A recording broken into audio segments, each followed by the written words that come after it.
Hello friends, welcome to Locust. Can a wife continue to stay in matrimonial home after the death of her husband? The answer is yes.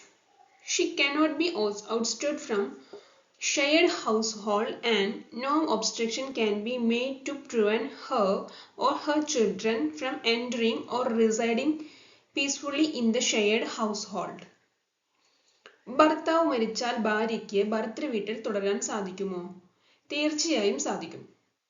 ഇന്ത്യയിൽ ഗാർഹിക പീഡന നിയമം സ്ത്രീകൾക്ക് മാത്രം protection നൽകുന്ന ഒന്നാണ്. എന്താണ് ഗാർഹിക പീഡനം?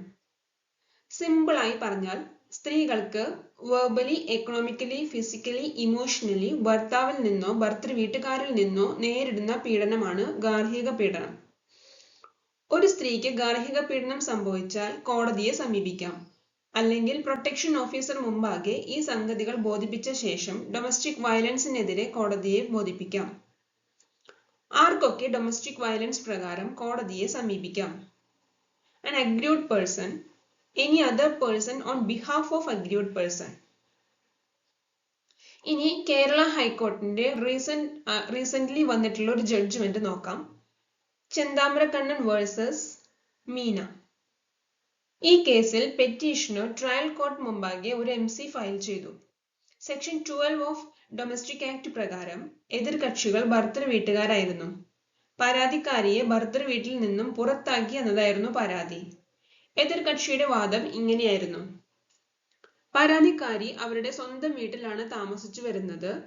ഭർത്താവിന്റെ മരണശേഷം ഭർതൃവീട് സന്ദർശിച്ചിട്ടില്ല എന്നും അതുകൊണ്ട് ഡൊമസ്റ്റിക് വയലൻസ് അനുഭവിച്ചിട്ടില്ല എന്നും so she was not an aggrieved person എന്നുമായിരുന്നു എതിർകക്ഷിയുടെ വാദം.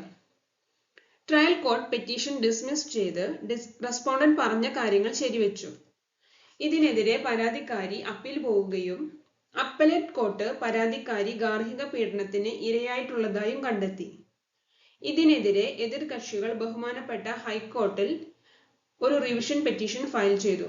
ബഹുമാനപ്പെട്ട ഹൈക്കോർട്ട് തെളിവ് പരിശോധിച്ചതിൽ ഡൊമസ്റ്റിക് വയലൻസ് ആക്ടിലെ ചില ഡെഫിനിഷൻ സുപ്രീം കോർട്ടിന്റെ പ്രഭാ ത്യാഗി വേഴ്സസ് കമലേഷ് ദേവി എന്ന ജഡ്ജ്മെന്റ് ഉൾപ്പെടുത്തി നിരീക്ഷണം നടത്തി. തുടർന്ന് കല്യാണം കഴിച്ചതു മുതൽ പരാതിക്കാരി ഭർത്താവിന്റെ വീട്ടിൽ കഴിഞ്ഞു വരികയായിരുന്നു എന്നും she suffered domestic violence from in-laws എന്നും കണ്ടെത്തി. നമ്മുടെ ഡൊമസ്റ്റിക് വയലൻസ് ആക്ട് തന്നെ പറയുന്നുണ്ട്, at any point of time domestic relationship ഉണ്ടായിരുന്നു എന്ന് മതിയാകും. അങ്ങനെ ജീവിച്ച സ്ത്രീക്ക് മാട്രിമോണിയൽ ഹോമിൽ താമസിക്കാനുള്ള അവകാശം തീർച്ചയായും ഉണ്ട്. Thank you for watching Locust. Don't forget to subscribe our channel. Your valuable suggestions and doubts, if any, please drop in the comment box. Keep learning the law with us.